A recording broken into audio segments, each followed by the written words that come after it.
On our weekly Beard Advice live stream, we had a great discussion in the last week or two.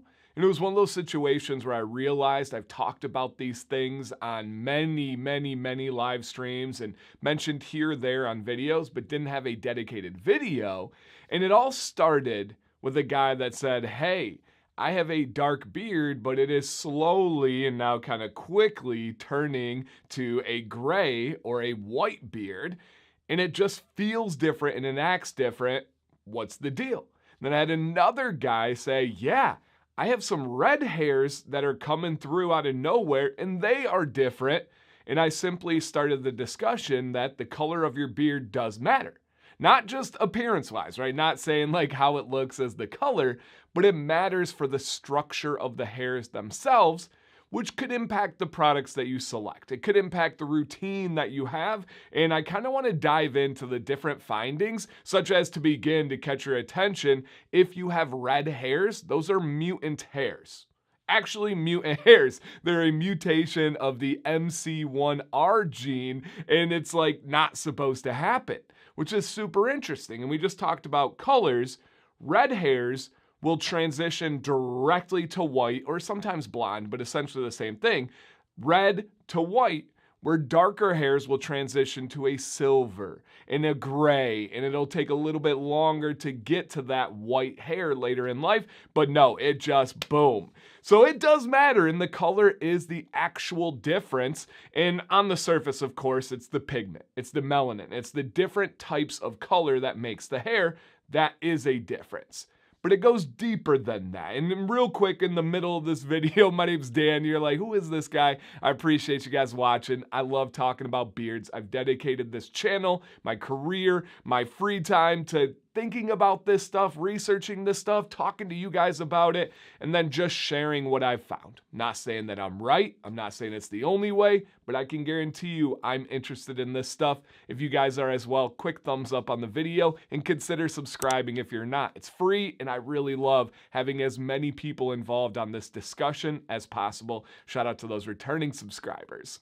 So to get down to it, some stuff that actually matters. And I guess if you have a red beard, you're like, oh, it's cool to know that I'm a mutant. Not you, just those hairs. But it's also good to know that it is going to turn straight white. It's not going to have some kind of transitional phase in that cycle of the hair.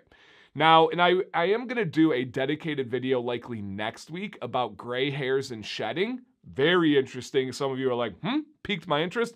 Yeah, I didn't want to just throw it in on this one because I think it's worth a dedicated video because it's wildly informative. We'll get to that next week. But let's talk about the hairs and how they can impact your day-to-day. Generally speaking, darker hairs, black, brown hairs, are thicker hairs. In the diameter of the actual hair itself, they are thicker.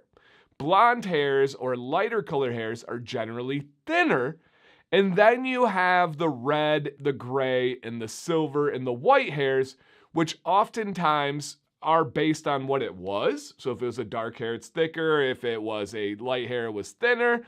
But red specifically is usually a thicker hair, but more porous and less densely packed. There's actually usually less. If you have a full red beard, you likely have less hair strands themselves as well. You're like, oh great, Dan, I'm just relaying the facts here. And again, it's not 100%. We always have exceptions, but generally speaking, think of like a dark hair and then have it be more porous and not have as many fibers packed into that hair shaft.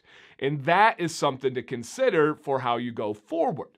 Now, in the same breath, gray, white, silver, and red are a little bit more coarse.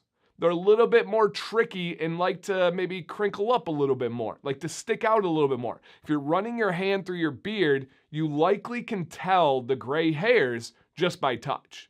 You likely don't have to see them to say, oh, yeah. Oh, yeah, I got a band right here, and you can feel that difference. It's because they're somewhat missing the outer layer of protection on that hair shaft that kind of locks the hair fibers in. And because of that, they can be a little bit more wild. They can be a little bit more different to the touch. Now, practical use. What does this mean, Dan?